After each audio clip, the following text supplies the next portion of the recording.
G Tamil நேயர்களுக்கு காலை வணக்கம். நம்ம இப்போ பார்க்க போகிற மருத்துவம் சர்க்கரை நோயில் வந்த புண்ணுக்கு. சர்க்கரை நோய் வந்தவங்களுக்கு புண்ணு வந்துச்சுன்னா ஆறவே ஆறாது. அந்த புண்ணை ஆத்துறதுக்கான மருத்துவம். இது எங்கெங்கே போனாலும் இந்த புண்ணு ஆறாது. இந்த புண்ணு வர்றதுக்கு காரணம் இந்த சர்க்கரை நோயின்னு சொல்லி நம்ம எல்லாருக்கும் இப்போது 100க்கு 55 பேருக்கு சர்க்கரை நோய் வந்திருக்கு. அந்த 55 பேர் ஏன் வந்திருக்குன்னா உணவு பழக்கங்கள் இன்றைக்கி பார்த்தீங்கன்னா எல்லாருமே வந்து ரசாயன உரம் போட்ட இந்த அரிசிகளை தான் சாப்பிட்றோம். அதனால் உடம்புல வந்து பாதி தான் சாப்பாடு எடுத்துக்கிற முடியுது. முந்தியெல்லாம் சாப்பிட்டாங்கன்னா 8 உருண்டை 9 உருண்டை களி உருண்டை சாப்பிடுவாங்க. இன்றைக்கி ஒரு உருண்டையில் பாதி கூட சாப்பிட மாட்டாங்க இங்கே இருக்கிறவங்க யாருமே. இப்போ அந்த நிலையில் இருக்கும்போது ரத்தம் ஊறுறது குறைஞ்சிருது. நம்ம உடம்புக்கு தேவையான ரத்தம் ஒரு 90% தேவைன்னா இப்போ பார்த்தீங்கன்னா 20% தான் ரத்தம் இருக்கும் உடம்புல. அப்போ 20% இருக்கும்போது அது ஒரு பகுதிக்கு போகாமையே போயிடும். அப்போ அந்த ஒரு பகுதிக்கு போகலன்னா கை காலில் எங்கேயாவது ஒரு இடத்துல அங்கே ஒரு லேசாக ஒரு குச்சியோ ஆணியோ குத்திருச்சுன்னா அந்த இடத்துல இருக்கிற புண்ணு வந்து நாளாக பெருசாகிட்டே வருமே தவிர ஓட்டை விழுகுமே தவிர அது ஆறவே ஆறாது. அதில் ரத்தமும் வராது. நீராக வரும். சில பேருக்கு பாதத்தில் வந்துருச்சுன்னா அது ஓட்டையாக விழுந்து உள்ளே ஒரு இன்ச்சிலேருந்து ஒரு கை நீளம் உள்ளே போகிற அளவுக்கு ஒரு அரை அடி உள்ளே போகிற அளவுக்கு ஓட்டை விழுந்து எலும்பில் போயிட்டே இருக்கும். அப்போ என்ன செய்வாங்க, அந்த காலை வெட்டி எடுக்கும்படி ஆகிடும். இதெல்லாம் வந்து லேசாக ஆரம்பிக்கும் போதே மருத்துவம் செஞ்சாதான். அது ஓட்டம் விழுந்ததுக்கப்புறம் யாராலையும் அதை ஒன்றும் செய்ய முடியாது. ஏன்னா ரத்த ஓட்டம் குறைவாயிடும். ரத்த ஓட்டம் குறைவாயிடுச்சுன்னா நம்ம வந்து அந்த புண்ணை சரி செய்ய முடியாது. இப்போ காலுக்கு கீழே போக வேண்டிய ரத்தம் குறைய போகும்போது இடுப்புக்கிட்ட இந்த தொடைக்கும் இடுப்புக்கும் நடுவில் இந்த பள்ளத்தில் நெறிக்கட்டுற இடத்துல வந்து வலி வரும். வலி வருதுன்னா கீழே ரத்தம் போகிற குழாயில் வந்து அடைப்பு ஆக ஆரம்பிச்சிருச்சு. கால் நரம்புல ரத்த குழாய்கள் அடைப்பு இருக்குது அப்படின்னு சொல்லுவாங்க. சில பேர் பார்த்தீங்கன்னா ஒரு அரை மணி நேரம் நடப்பாங்க. அதுக்கப்புறம் நடக்க முடியாது. உக்காந்துட்டு காலை நல்லா பிடிச்சி கொடுத்துட்டு அதுக்கப்புறம் நடக்குமேனா அந்த ரத்த குழாய்கள் அடைச்சிக்கிட்டு இருக்கு அப்படின்னு சொல்லி நிறைய பேர் அதை தகவல் சொல்லுவாங்க. நிறைய பேர் அது நடக்கும் பொழுதே உக்காந்துட்டு காலை பிடிப்பாங்க. பிடிச்சி விட்டா தான் அந்த ரத்த குழாய்கள் கொஞ்சம் போகும். அப்போ வந்து ரத்தத்தை கூட்டணும்னா நம்ம உணவு பழக்கத்தை மாற்றணும். உணவு வந்து நிறையா சாப்பிடணும். ஏன்னா உணவே சாப்பிடக்கூடாது, அளவாக தான் சாப்பிடணும்னு சொல்லி சர்க்கரை நோயாளிகள் சொல்கிறாங்க. சர்க்கரை நோயாளிகளாக இருந்தாலும் சரி, யாராக இருந்தாலும் சரி, 32 கவாலம் சாப்பிட்டாங்கன்னா அந்த சர்க்கரை நோயை தாண்டி நம்ம உடம்பு நான் காப்பாற்றிக்கிறேன். ஏன்னா நம்ம உடம்புக்கு தேவையானது ரத்தம். அந்த ரத்தம் உற்பத்தி ஆகலைன்னா எல்லா நோய்களும் வரதான் செய்யும். நம்ம சாதாரணமாக பார்த்தோம்னா மாடுகளை பார்க்கலாம். ஒல்லியாக இருக்கும் ஒரு மாடு. அந்த மாட்டு மேலே பார்த்தீங்கன்னா 100கணக்கான ஈ ஒட்டி இருக்கும். ஆனால் நாட்டு மாடை போய் இன்றைக்கி பாருங்கள், ஒரு ஈ அது மேலே ஒட்ட முடியாது. ஏன்னா அது திமிரா தின்ட்டு நல்லா இருக்கும். அப்போ அது வால்லையும் அடித்து விரட்டிடும். இந்த முடியாததுக்கு வந்து உடம்பு பூரா அந்த பூச்சிகள் ஒட்டி. அதே மாதிரி இந்த ரத்தம் கெட்டு போயிருக்கிறவங்க, ரத்தம் குறைஞ்சிருக்கிறவங்களுக்கு சர்க்கரை நோய் மட்டுமல்ல, அதை தொடுத்து என்ன வரும், அதை ப்ரெஷர் ரத்த அழுத்தம் நோய் வந்துடும். ரத்த அழுத்தம் வர்றது இல்லாமல் கொழுப்பு சத்து கூடுதலாக இருக்குன்ட்டு வந்துடும். இப்படி மாறி மாறி ஒன்று விட்டு ஒன்று நோய் கூடிக்கிட்டே இருக்கும். அப்போ உணவு பழக்கத்தை கூட்டினோம்னா ரத்தம் கூடும். அந்த ரத்தம் கூடினா தான் அந்த சர்க்கரை நோயை வந்து கட்டுப்படுத்த முடியும். சர்க்கரை நோயை கட்டுப்படுத்தினா தான் அந்த புண்ணு ஆறதுக்கானது. இதில் ஒரு முக்கியமான மருந்தா இந்த வெட்டுக்காய பூண்டுன்னு சொல்லுவோம். இதை வந்து வெட்டுக்காய பூண்டுன்னு ஏன் பேர்னா இது எல்லா இடத்துலையும் கிடைக்கக்கூடியது, ரோட்டோரங்களில் வளரக்கூடியது. ரோட்டோரம் மட்டும் இல்லை, வயல்வெளிகளில் அந்த நிலங்களில் தரிசாக இருக்கிற நிலம் முழுவதும் இது வளர்ந்துருக்கும். இது ஆடு மாடுகள் சாப்பிடாது. அங்கே வேலை செய்யும்போது ஏதாவது அருவாளில் நம்ம வெட்டிக்கிட்டோம்னா டக்குன்னு போய் இந்த உடனடியாக போய் இந்த இலையை எடுத்துகிட்டு வந்து அப்படியே அரைச்சி வச்சு அந்த இடத்துல வச்சு கட்டிட்டோம்னா அந்த காயம் ஆறிடும். அதனால தான் இது வெட்டுக்காய பூண்டுன்னு பேர். இந்த வெட்டுப்பட்ட இடத்துல உடனே ஆற்றக்கூடியது. இதே போல் நிறைய மூலிகைகள் இருக்குது. அதில் இது வெட்டுக்காயத்தை உடனடியாக ஆற்றுறதால தான் இதுக்கு வெட்டுக்காய பூண்டு. இதில் வந்து மஞ்சள் நிற பூக்கள் இருக்கும். இது கொஞ்சம் வறட்சியான இடத்துல இது வேரோட பிடுங்குவாங்க. அதை பிடுங்கவும் முடியாது, இது அவ்வளோ பலமாக இருக்கும். இந்த மழை காலத்தில் கொஞ்சம் லேசாக இருக்கும். அந்த இலையை பறித்தாலும் வேரோடு வந்துடும். அதனால் இந்த இலையை தான் அதுக்கு நம்ம பயன்படுத்துகிறோம். வெட்டுக்காய பூண்டு தமிழகம் முழுவதும் கிடைக்கும். எல்லா வயல்வெளிகளையும் கிடைக்கும். நகர்ப்புறங்களில் ரோட்டோரங்களில் அதிகமாக இது கிடைக்கக்கூடியது. ஏன்னா இது யாரும் எதுக்கும் பயன்படுத்த மாட்டாங்க. ஏன்னா இதனுடைய பயன் யாருக்கும் தெரியாது. இந்த பயன் தெரியலன்னும் போது அவங்க வந்து இதை பயன்படுத்தாமல் வெட்டி கீழே போடுவாங்களே தவிர இதை பயன்படுத்த மாட்டாங்க. இதை அரைச்சி எடுத்து நம்ம அந்த காயத்து மேலேயோ புண் மேலேயோ போட்டோம்னா அந்த புண்கள் உள்ள கிருமிகள் அழிஞ்சிடும். கிருமி அழிஞ்சிட்டாலே புண்ணு தானாக ஆறிடும். ஏன்னா நம்ம உடம்பு நம்மளுக்கு அதுக்கு கொஞ்சம் உதவி செஞ்சோம்னா அந்த உடம்பே அந்த இடத்த வந்து சரி செஞ்சிடும். நம்ம ஒரு பங்கு உதவி செஞ்சோம்னா அது 10 பங்கு உதவி பண்ணி அந்த இடத்த சரி செய்யக்கூடியது உடல். அதனால் இந்த வெட்டுக்காய பூண்டு வந்து பயன்படுத்தும் போது சாதாரண காயங்கள் ஆறும். ஆனால் சக்கரை வியாதிக்கு இப்போ சக்கரை வியாதி புண்ணுன்னு சொல்லியிருக்கோம். அந்த சக்கரை வியாதிக்கான புண்ணுக்கு இது ஒரு முக்கியமான மருந்தாக இதை பயன்படுத்துகிறோம். இதனுடைய தாக்கம் என்னன்னா, இது எல்லா இடத்துலையும் கிடைக்கும். யாரும் இது வந்து தேடி போகாம வீட்டோரத்திலேயே கிடைக்கும். ஆனா யாருமே மருத்துவத்துக்கு பயன்படுத்துறது இல்ல. இன்னைக்கு குடுக்கும்போது கூட சொன்னாங்க, இது எதுக்குன்னே இப்ப தெரியலைங்க. ஆனா நீங்க இன்னைக்கு பாருங்க அப்படின்னு சொல்லியிருக்கோம். இந்த வெட்டுக்காய பூண்டினுடைய இலைகள் பார்த்தீங்கன்னா, வேப்பலை மாரியே இருக்கும். வேப்பலைய பார்த்தீங்கன்னா, இது இது கீழ புடுங்கி போட்டா வேப்பலைன்னு தான் நினைக்கணும். ஏன்னா வேப்பலை மாரியே இந்த கத்தி அந்த சைடுல வந்து ரம்பம் போட்டா மாரியே இருக்கும். ஆனா இது வேப்பலை கிடையாது. ஏன்னா வெட்டுக்காய பூண்டு நான் காட்டியிருக்கிறேன். வேப்பலை தனியா இருக்கும். ஆனா வேப்பலையுடைய கொஞ்சம் நிறம் கம்மியா இருக்கும்.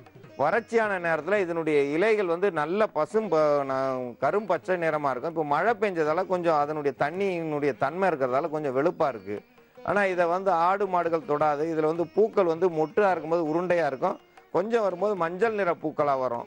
இது வந்து நல்ல ஒரு பயனை தரும். அந்த நரம்புகள் வந்து இதை சாதாரணமா ஒடிக்க முடியாது. இதனுடைய குச்சியினுடைய தன்மையை வந்து ஒடிக்க முடியாது. ஒடிச்சோம்னா அது கையில ஒடியவே ஒடியாது. உள்ள நரம்பு அந்த அளவுக்கு அதுக்கு பலம். ஏன்னா நம்ம நரம்பு மண்டலத்துல இது வேலை செய்யறதுக்காண்டி தான் இதனுடைய நரம்புகளை எவ்வளவு பலமா வச்சிருக்காங்களோ என்னமோ தெரியல ஆண்டவன். அவ்வளவு பலமா இருக்கும். இதை லேசா பன்னருவா வச்சோ கத்தி வச்சு அறுத்து தான் எடுக்கணும். கையில பிடுங்கணும்னா கையை வந்து அறுத்துட்டு போகுமே தவிர இலை மட்டும் தான் வரும், செடி வராது. செடியோடு அரைச்சாலும் சரி, இலையில அரைச்சாலும் சரி, இதனுடைய பயன்கள் வந்து புண்களை ஆற்றக்கூடியது. இது வந்து கிரந்தி நாயகம்னு சொல்லுவோம்.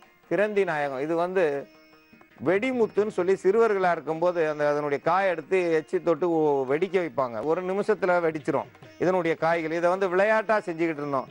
ஏன் எதுக்குன்னே யாருக்குமே தெரியாது. இது காலடியில எல்லா இடத்துலையும் கிடைக்குது. இது வந்து ஒரு முக்கியமான மருந்து. இந்த இலையை எடுத்து நம்ம வந்து மருந்தா சேகரிச்சுக்கலாம், இல்லை நேரடியா எடுத்து அரைச்சும் போடலாம்.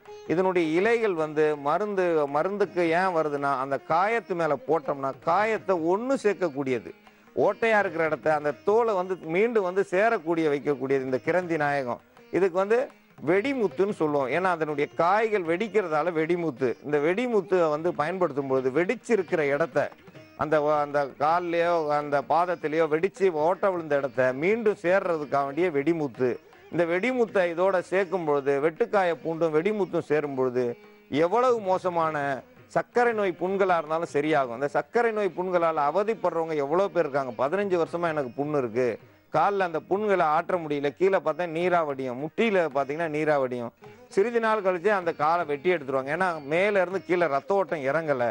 அப்போ நம்ம என்ன செய்யணும், நல்ல உணவுகளை எடுத்துக்கிறணும். அளவு வந்து 32 கவாலன்றது ஒரு 20 கவாலம் உணவாவது எடுக்கணும். உணவை வந்து குறைச்சிடுறாங்க. 2 இட்லி 1 தோசை 1 சப்பாத்தி எடுக்கிறாங்க. அப்போ அந்த உணவு பழக்கத்தில் ரத்தம் குறைஞ்சிருது.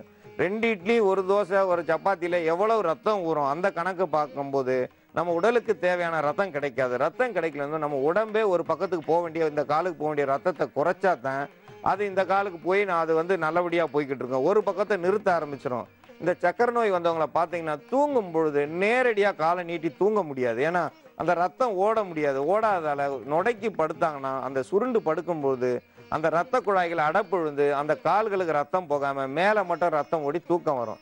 காலை நீட்டி படுத்தாங்கன்னா வலி வந்து கால் வலி வேதனை தாங்க முடியாமல் யாராவது காலை பிடிச்சி விட்டுக்கிட்டே இருக்கணும். ஏன் பிடிச்சி விட்டுணும், அங்கே ரத்தம் இறங்கவும் இல்லை ஏறவும் இல்லை. அப்போ வந்து வலிக்க தான் செய்யும். அவங்க வந்து நீட்டி கால் நீட்டியோ அல்ல நல்லா கால் வீசி நடக்கவும் முடியாது. ஏன்னா மெதுவாக தான் நடக்கணும். வேகமாக நடந்தால் அங்கே எல்லாமே வலிக்கும். வலி எடுத்ததுன்னா மயக்கம் வந்துடும்.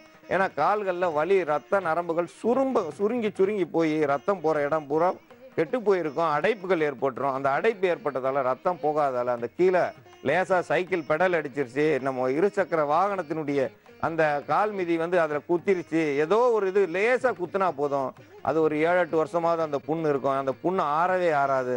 அந்த புண்ணையும் ஆற்றக்கூடிய வல்லமை வாய்ந்தது இந்த கிரந்தி நாயகம். ஏன்னா சக்கரை நோய்க்கு புண்ணுக்கு மருந்தே இல்லைன்னு, மருந்து இல்லைன்னு கிடையாது, மருந்து இருக்கு. யாரும் சொல்லித்தரல. ஏன் சொல்லித்தரல? இதை வந்து சம்பாதிக்கிற விதம்.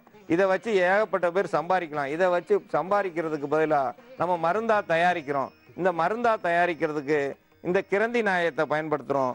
அதோடு சேர்ந்து சின்ன வெங்காயத்தை நம்ம பயன்படுத்துகிறோம். சின்ன வெங்காயன்றது இது சாம்பார் வெங்காயம். இந்த சாம்பார் வெங்காயத்தை இதோட கூட்டு கலவையாக சேர்ந்து ஒரு மருத்துவம் செஞ்சாதான் இந்த மருந்தா மாறும். இந்த சர்க்கரை நோய் புண்ணை ஆர்த்தி அதில் உள்ள அந்த ஓட்டைகளை அடைக்கிறதுக்கான மருத்துவத்தை இப்போ நம்ம பார்க்கலாம். அன்பார்ந்த நேயர்களே, இப்போ சர்க்கரை நோய்க்கான புண்ணை ஆத்துறதுக்கான மருந்தை நம்ம இப்போ பார்க்க போகிறோம். இந்த புண்ணை ஆத்துறதுக்கு ஒரு முக்கிய மருந்தா இந்த வெட்டுக்காய பூண்டு. இந்த வெட்டுக்காய பூண்டு நம்ம எல்லாருக்கும் தெரிஞ்சது. ஆனால் இதை வந்து யாருமே கண்டுக்கிறது கிடையாது. இதனுடைய இலைகள் வேப்பலை மாதிரி அந்த பக்கவாட்டில் கத்தி ரம்பம் போல இருக்கும். ஆனால் கீழே வந்து ஒரு குறைந்தது 1.5 அடி உயரத்துக்கு மேலே இருக்காது. அதுக்கு மேலே வந்து இது வளராது. வளராமல் அதுக்குள்ளேயும் வெட்டி எறிஞ்சிருவாங்க. இது ஒரு குற்றுச்செடி. ஏன்னா சின்ன செடி, இது எல்லா இடத்துலையும் கிடைக்கக்கூடியது. இதை வச்சு நம்ம பயன்படுத்துகிறோம். இதனுடைய தன்மைகளில் இதில் வந்து நம்ம தேவைக்கு ஏற்படுத்திக்கலாம்.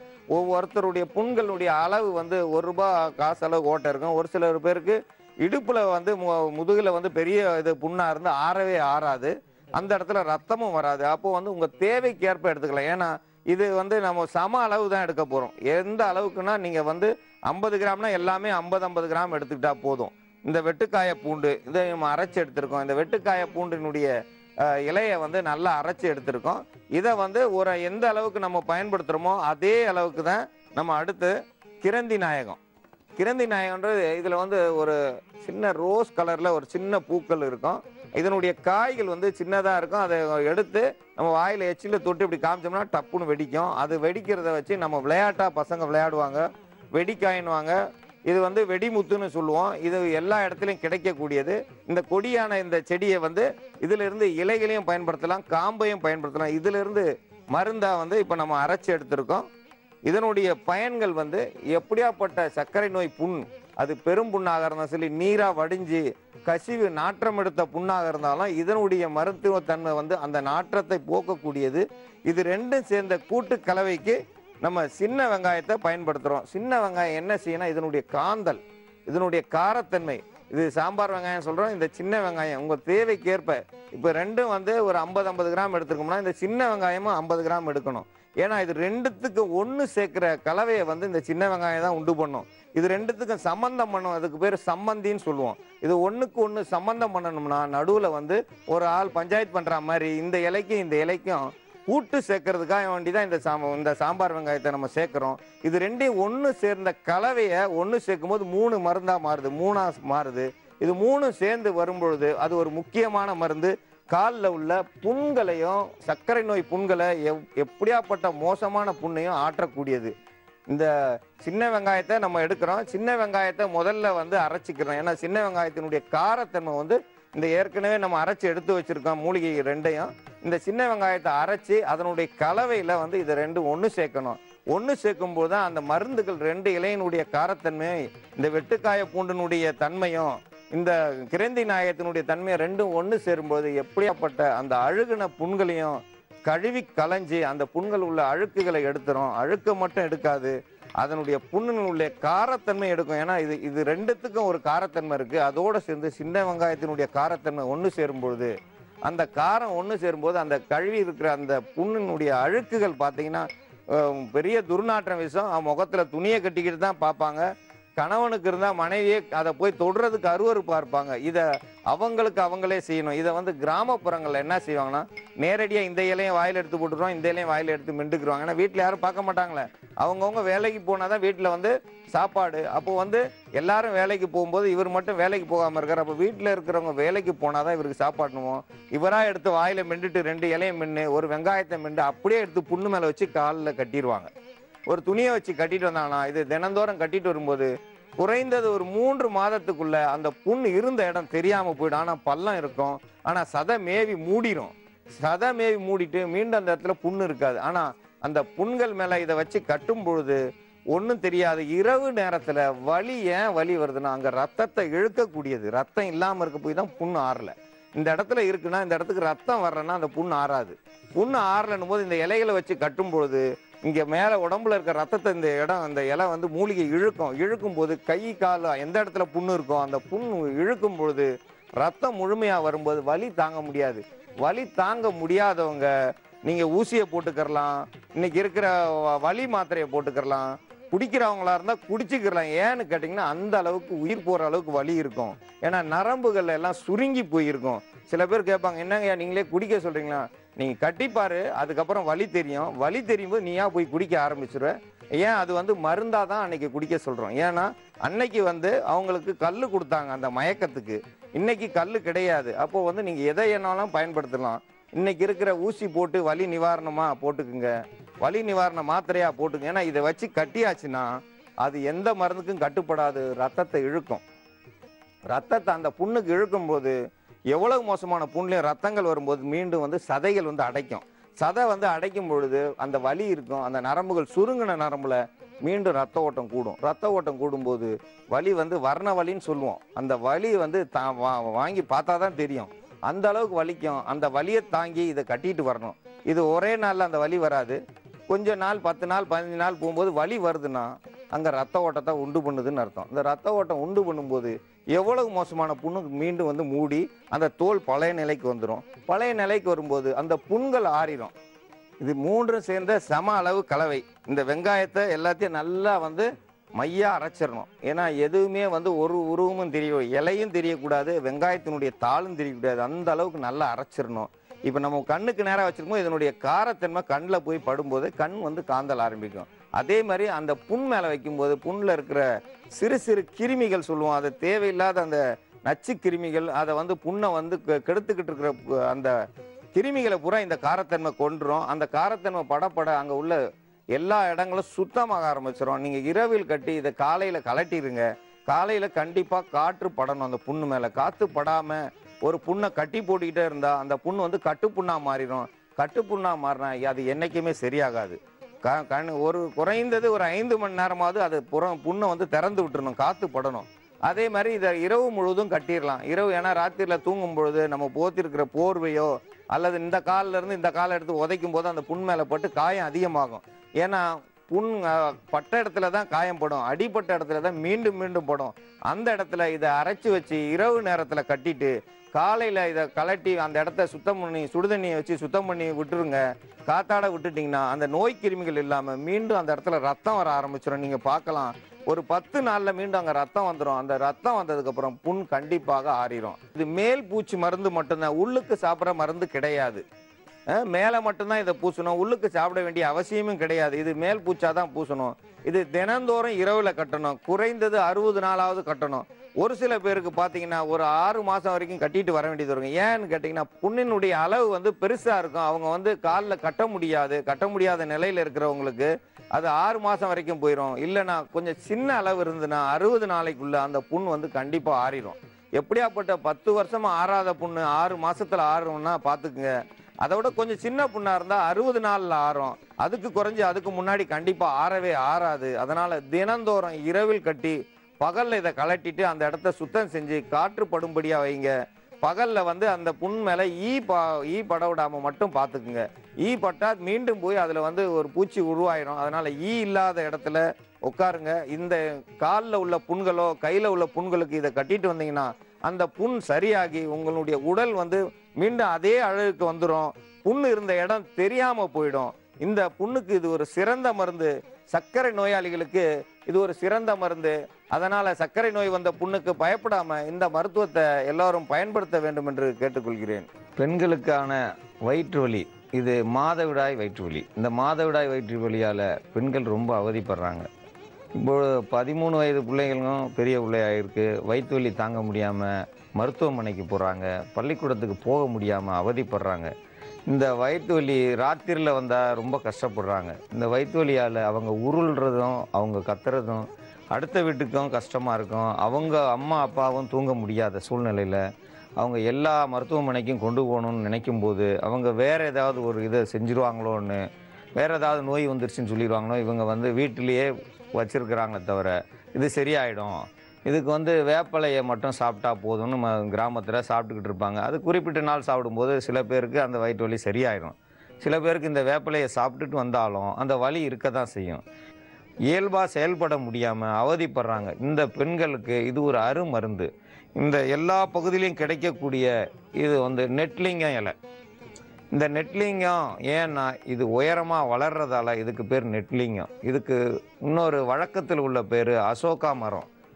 அசோகா மரம்னு எதுக்கு பேர் வச்சாங்கன்னா அந்த நாளில் அசோகர் சாலை ஓரத்தில் இந்த மரங்களை அதிகமாக நட்டதால் இந்த இலைக்கு அசோகா மரம், இந்த மரத்துக்கு பேர் அசோகா மரம் அப்படின்னு சொல்லி பேர் வந்திருக்கு. நெடுநெடுன்னு வளர்ந்து உயரமாக வளர்ந்ததால் இதுக்கு பேர் நெட்லிங்கம். இதனுடைய பயன் யாருக்குமே தெரியாது. இது சென்னையில் அதிகமாக எல்லார் வீட்டுகள்லையும் இருக்குது. எல்லா வீட்டுகள்லையும் இருந்தாலும் இதனுடைய பயன் யாருக்குமே தெரியறதில்லை. இது வந்து இந்த வயிற்று வலி, கருப்பையில் உள்ள வயிற்று வலி, மாதவிடாய் வயிற்று வலி, வேறு எந்த வலிக்கும் கிடையாது. மாதவிடாய் வயிற்று வலிக்கு இது வந்து ஒரு அற்புதமான ஒரு மருத்துவத்தை கொண்டு வந்திருக்கோம் இந்த இலை. இந்த இலையில் முதல்ல இந்த 3-4 இலையை எடுக்காம இந்த ஒரு 5வது இலையை இந்த மாதிரி இலையை தான் எடுக்கணும் மருத்துவத்துக்கு. ஏன்னா முதல்ல உள்ள இலைகள்லாம் ஒரு 6-10 வயசுக்குள்ளே வந்த பெரிய சின்ன பிள்ளைங்களுக்கு இது இந்த சின்ன இலைகள் சரியாக பயன்படும். 15 வயசுக்கு மேலே போகும்போது இந்த 5வது இலையை எடுத்துக்கணும். இந்த கடைசி இலையெல்லாம் தேவையில்லை. ஏன்னா வேலை செய்யாதுன்னு இல்லை. ஆனால் இந்த ஒரு 4 இலை தள்ளி 5வது இலை எடுக்கும்போது இதனுடைய மருத்துவ பயன் ரொம்ப நல்ல பயனை கொடுக்கும். வலியை உடனே நிப்பாட்டும். ஒரு இலையை எடுத்து இதனுடன் கிராம்பு ஒரு 5 கிராம்பும், அடுத்து ஏலக்காய், ஒரு வேளைக்கு இது ஒன்று எடுத்தாலே அந்த வலிக்கான மருந்துக்கு போதுமானது. இது 3ம் இல்லாது இதோடு சேர்த்து பனை வெல்லம், நெட்லிங்க இலை, பனை வெல்லம், 4 கிராம்பு, ஒரு ஏலக்காய், இது ஒரு வேளைக்கு போதுமானது. இதை மொத்தமாக இடித்து உருண்டை பிடிக்கலாம். இப்போது பனை வெல்லத்தை கொஞ்சம் இலக்கமாக இருந்ததால் உருண்டை பிடிக்க முடியாத இதில் இருக்குது, அந்த இலகுன நிலையில் இருக்குது. அதனால் பரவாயில்ல, சில பனை வெல்லங்க இப்படி தான் இருக்கும். அதனால் உருண்டை பிடிக்க முடியலனாலும் இதை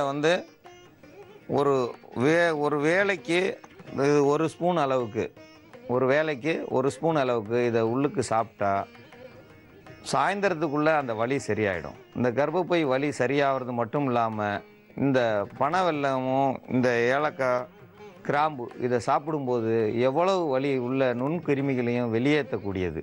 இது வெளியேறும்போது வலி உடனே குறையும். 15 வயசு பெண்கள்லேருந்து 45 வயசு பெண்கள் வரைக்கும் இது பயன்படும்.